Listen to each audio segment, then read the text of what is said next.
Aros. Gutom na ikaw. Ay, si Raz. Palagi kong katabi to si Raz. Raz. Ganun kalambing si Raz. Palagi kong katabi yan. Naligo kami ni Raz kanina. Ito, ang tsura ito, mayroon pa isang aso dito. Kaya ang arte-arte pala doon nasa pinto. Ay, Pogi! Pogi! Uy, anong ginagawa mo dyan, ha? Ano? Ayan si Raj.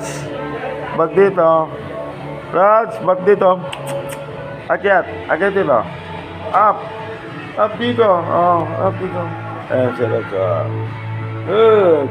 Up sabi ko dito. Ayan si Raj. Ayan guys, tip ko lang sa inyo. Ayan, sarap mag-alaga ng aso.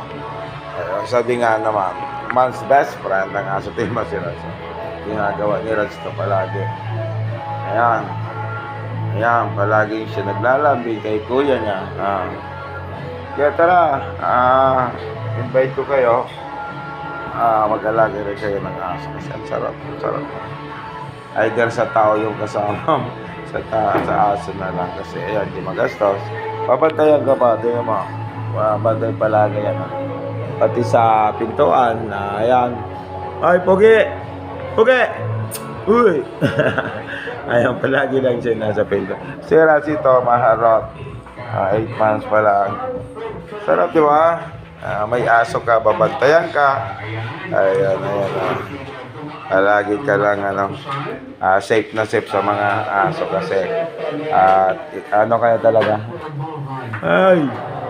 Ay Pogi. Si Pogi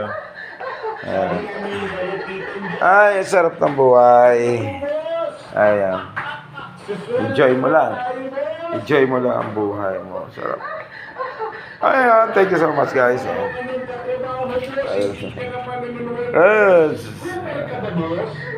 Ayan, ang oras natin is magte-12 na. 12 plus na.